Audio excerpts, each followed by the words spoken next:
জমির টাটকা সবজি দিয়ে আজকে তোমাদের সাথে একটা রেসিপি শেয়ার করব। দেখো আমি কতগুলো সবজি তুলে নিয়ে এসেছি, লাউয়ের ডগা, গাজর আর অনেক কিছু আছে। তোমরা দেখতে থাকো আমি কি কি তুলছি মাঠের থেকে। দুপুরের খাওয়া দাওয়া করে ছেলেকে নিয়ে চলে গেলাম মাঠে সবজি তুলতে।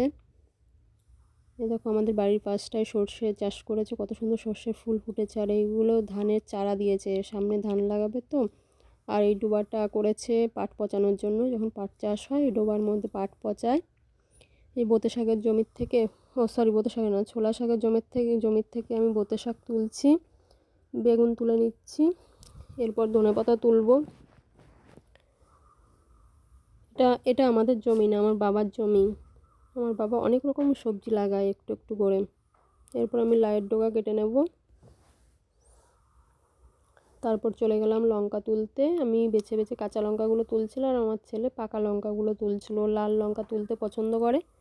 এরপর চলে এসেছি গাজর তুলতে। গাজরগুলো খুব ঘন হয়েছিল, ঘন হলে তো মোটাও হয় না বড়ও হয় না, সেজন্য ঘন জায়গার থেকে গাজর গাছগুলো তুলে নিচ্ছিলাম।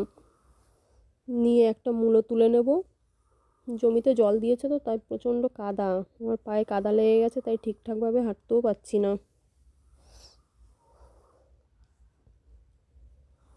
এরপর চলে এসেছি সিম গাছের কাছে, সিম নেব। সিম বেশি নেই, 2-3টে সিম পেলাম, ওই কটা নিয়েই বাড়ি চলে আসলাম। এই বাড়ি চলে এসেছি। একটা সবজি আনা হয়নি, সকালবেলা ঘুম থেকে উঠে বাড়ির গাছ থেকেই পেড়ে নিলাম, পেঁপে। দেখো আমার পেঁপে গাছের পাতাই নেই, কিন্তু পেঁপে হয়েছে কটা। তারপরে আমি সবজিগুলো কেটে নিচ্ছি। আমি দেব এই তরকারিতে পেঁপে, আলু, লাউয়ের ডগা আর দুটো মিষ্টি কুমড়োর ডগাও দিয়েছি, গাজর আর মটরশুঁটি। এর মধ্যে অনেক কিছু দেওয়া যায়, পুরোটাই যদি মিষ্টি কুমড়োর ডগা দিয়ে করা যায় তাহলে আরও বেশি ভালো হয়, খেতে টেস্ট লাগে। কারণ লাউয়ের ডগাটা বেশি সিদ্ধ হয়ে গেলে তো একটু টক টক হয়ে যায়। তারপরে থোড় দেওয়া যায়, পটল, মিষ্টি আলু।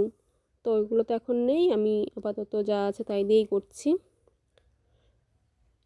বাড়িতে ডালের বড়ি দিয়েছিলাম, সেই ডালের বড়ি দিয়ে করব। প্রথমে জলটা ভালো করে লবণ দিয়ে আর লঙ্কা দিয়ে ফুটিয়ে নিতে হয়। ফুটিয়ে তার মধ্যে ওই লাউয়ের শাক আর বোঁতে শাকগুলো ধুয়ে আস্তই দিয়ে দেবো প্রথমে নিচে, দিয়ে তারপরে সবজিগুলো দিয়ে ঢাকা দিয়ে দেবো। এই দেখো শাকগুলো আমার সেদ্ধ হয়ে গেছে, শাকগুলোকে তুলে এবার শিলে বাটবো।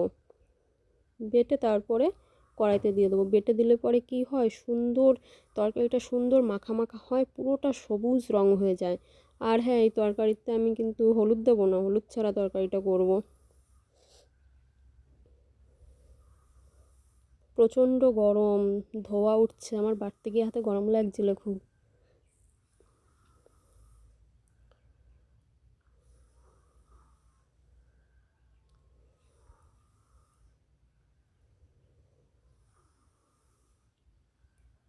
তা একটু খুব সাবধানে দেখতে হয়, বারবার নাড়াচাড়া করে, কারণ বেশি সেদ্ধ হয়ে গেলেও ভালো লাগে না, আবার কম সেদ্ধ হলেও খেতেই ভালো লাগবে না।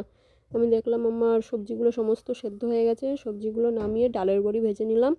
নিয়ে এবার কালো জিরে ফোড়ন দিয়ে সোমবারা দিয়ে দেবো।